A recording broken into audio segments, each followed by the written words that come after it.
Yeah, g'day guys, welcome to another session of League Week Questions here with MG, and I'm joined today by a very, very special guest. Most people know him as Tony Adams, but you at Rugby League Week would know him as the Mole. No. Hey, Mole. He's uncovered. How are you, mate? I was going to wear a mask, but a mole mask.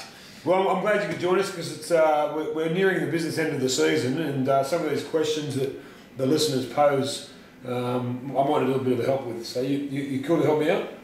I'm very keen to. Okay, Hales Hodge, she says, firstly, hey MG, do you think that former NRL players should be in charge of video ref decisions? Oh, I think it's a great idea.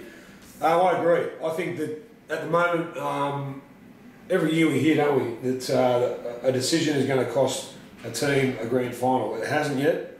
In the last one we had was 1999, I suppose, when ASCO took out Smith for the Storm, but since then we've been incident free with the big games. But can you see it's coming to a stage where a grand final will be decided on a referee's decision?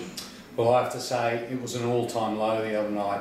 A couple of those decisions in the Manly game, oh. just terrible. I was there. It just left everyone with a hollow feeling.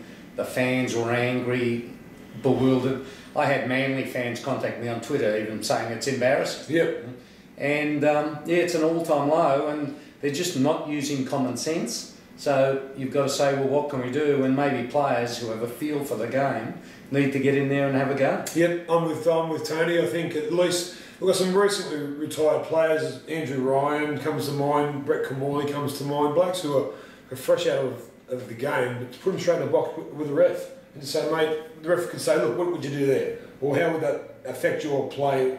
I just think it's a no-brainer. So we agree with the Hales, which leads us to our next question from Sayed Francis. Sayed says, what do you think of the hotspot technology they use in cricket? Then we would have known whether or not Kieran Foran knocked on or not. So I suppose what they're trying to think of is a way that we can introduce the hotspot to Rugby League, where it might be a camera they use, but then you would have been able to see Foran's fingertips touch the ball. Can we do this? Is it possible? I don't know, but I wouldn't have thought 10 years ago in cricket you could do it, and now it works, and now it decides games. So, and they seem to come up with the right decision most of the time. So yeah, if they can get it right. So if there's an avenue out there that the TV companies can say, look, we can do this, let's get it in next year. I think we need to get on the Channel 9, find out who does hotspot, and away we go. Hotspot, the miles right into hotspots. Craig Goodsir, he says to me, who is your toughest player of all time? Also interested to know who you think the toughest Penrith player has been. I think the toughest player, in my opinion, was that we'll play against has been Les Davidson.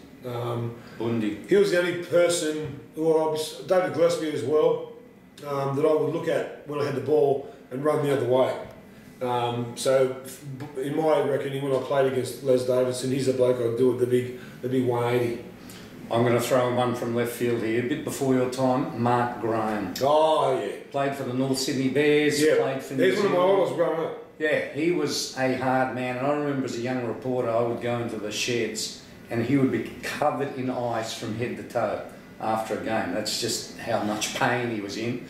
And he'd be smoking a cigarette in the corner, having a beer. As fit as a bull and on the durries. And he'd be backing up next week, as tough as they come. And in those days, Norths used to cop a belt in. There was that horrible cricket pitch at North Sydney Oval. Yep. He'd just get hammered on that every week. And as I said, just kept backing up every week.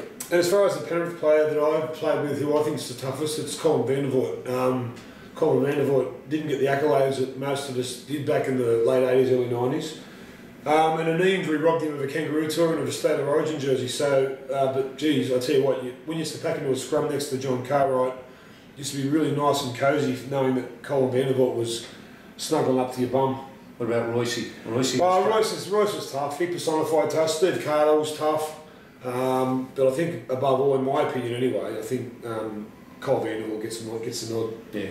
Good clubman. Yeah, great. Dan Webster says, MG, do you still train in the gym? If so, what do you bench press? What do you deadlift? And what do you squat these days? Well, mate, I'm down to 22 minutes a day training. I've got a 22-minute session, which I've got at home. I've got a little gym at home at the back room, and And I don't really go for maximum lifts or anything, but in my day, I think I bench pressed 200 kilos a couple of times and I squatted, you know, half a house when I was playing, but when you get older, I'm 43 now, so I don't really do much of the heavyweight type process. But I think you've got to do something every day. You train every day. That's the key for us old guys. You've got to keep moving. Once you stop moving, you're dead. Yeah. I still play touch footy. It's a struggle, but you got to do it. On Twitter, you say that you star in these games. I want someone to film it. Can you film it next week, please, mate? Yeah. I think I'm too quick for the camera. Look, running out of time to get your questions into the League Week Facebook page, but I would like to thank Tony Adams for joining me here today. He's always first with all the breaking news in Rugby League Week with the Mole. So look, until next week, don't have to do that again. Until next week, tune in. Bye. And keep buying the magazine. Bye, 5.